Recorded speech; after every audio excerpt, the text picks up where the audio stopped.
Hey everyone, and welcome to The Explainer. So let's talk about streaming. Remember when it felt like the absolute future? This endless library of everything you could ever want right there at your fingertips? But lately, does it feel less like magic and more like an expensive, really frustrating chore? Well, today we're going to pull back the curtain and get into the real reason streaming has gotten so bad. Seriously, just think back for a second. That moment you first signed up for Netflix, it was pure magic. Any movie, any show you could think of, it was just there. It was simple, it was cheap, and it felt like we were finally winning the war against the cable companies. And man, when you put it side by side like this, the difference is just staggering. We went from this beautiful, simple thing, $8 a month, everything in one place, zero ads, to the chaos we have today. Now you're juggling, like 8 different services. Ads have made this huge comeback, and the total cost, it's just exploded. Which brings us to this number, over $1,200. That's the approximate price tag for a year of the major streaming platforms if you want to avoid ads. We all thought we were escaping those insane cable bills, right? But somehow we've ended up in a system that costs even more and honestly feels way worse. So if you're feeling that burnout, that subscription fatigue, believe me, it is definitely not just you. Millions of people are looking at their monthly bills, hitting that cancel button, and just walking away. So what on earth happened? How did the dream die?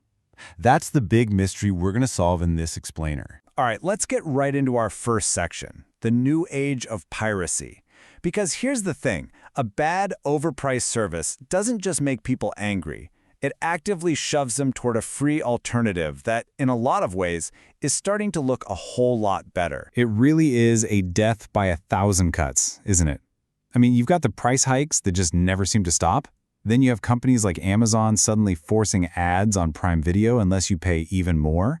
Shows you are in the middle of watching just disappear. Content is scattered everywhere, so you basically need a detective's evidence board to figure out where to watch something.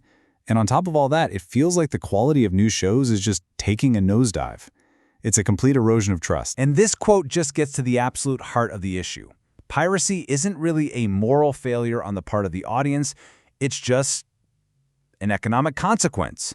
When the thing you pay for becomes a bigger hassle than the free version, what do you expect people to do?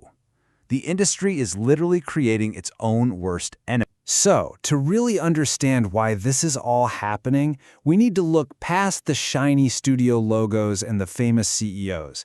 To find the real source of the problem, we have to ask a different question.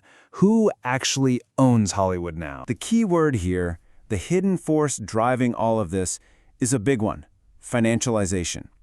It sounds complicated, I know, but the idea behind it is actually pretty simple.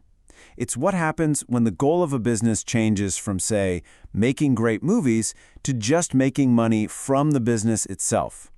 The studio, its film library, its employees, they all stop being part of a creative enterprise and just become assets on a spreadsheet, things to be sliced up for a quick profit. And this is the playbook they use to do it. It's called a leveraged buyout. Let's use the classic studio MGM as our example. Step 1, a private equity firm finds a legendary company that's maybe seen better days. They call it a distressed asset. Step 2, they borrow billions of dollars to buy it out. Step 3, this is where it gets ugly. They start stripping the company for parts, selling off the most valuable things like the James Bond franchise or its classic film library.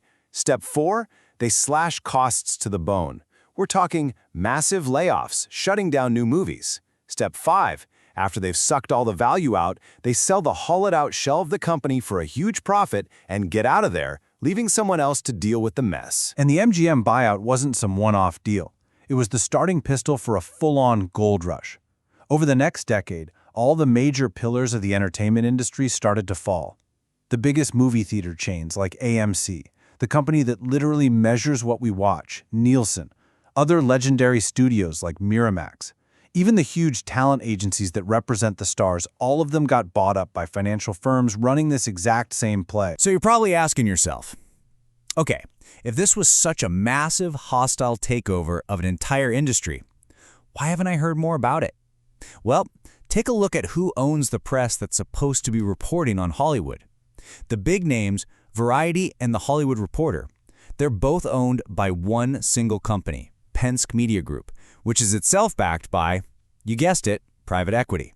It's pretty hard to report on the problem when the problem is signing your paycheck. Now let's move on, because this business model, it didn't just stay in Hollywood.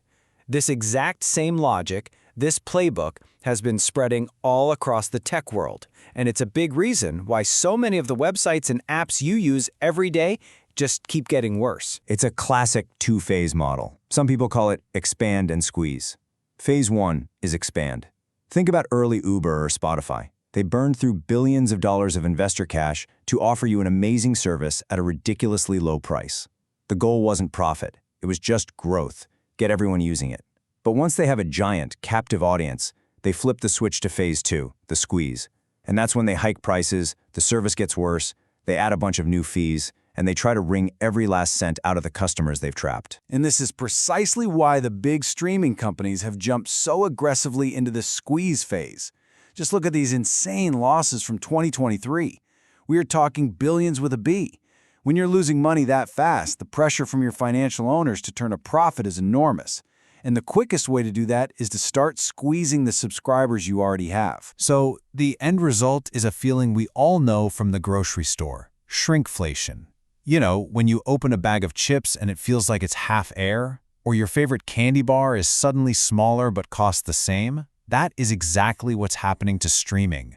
We are all paying more to get less. But does it have to be like this? Is this just the way it is now, this endless downward spiral of getting squeezed?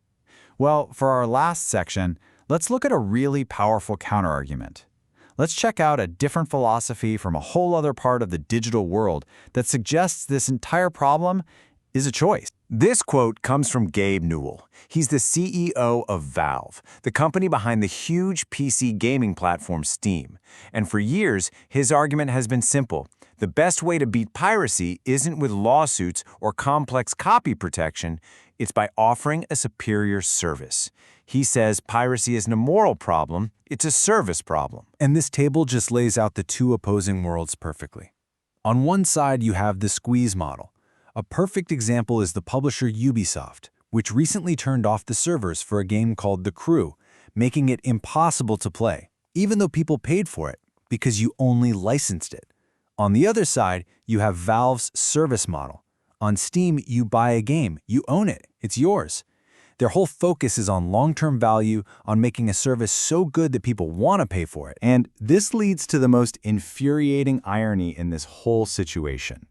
In the world of the squeeze model, the people who pirate the content often end up with a better, more permanent product than the honest paying customers. The cracked version of that game, The Crew, will probably work forever. The version people paid for is now a digital paperweight. This model actively punishes its best customers. So this is where we've landed. The entire streaming industry has been taken over and rewired by financial interests that are using a short-sighted model that does little more than alienate its audience. And this broken model is on a direct collision course with a free, convenient, and constantly improving alternative. And that leaves us with one final big question to think about. When a bad service meets a free alternative, which one do you think breaks first?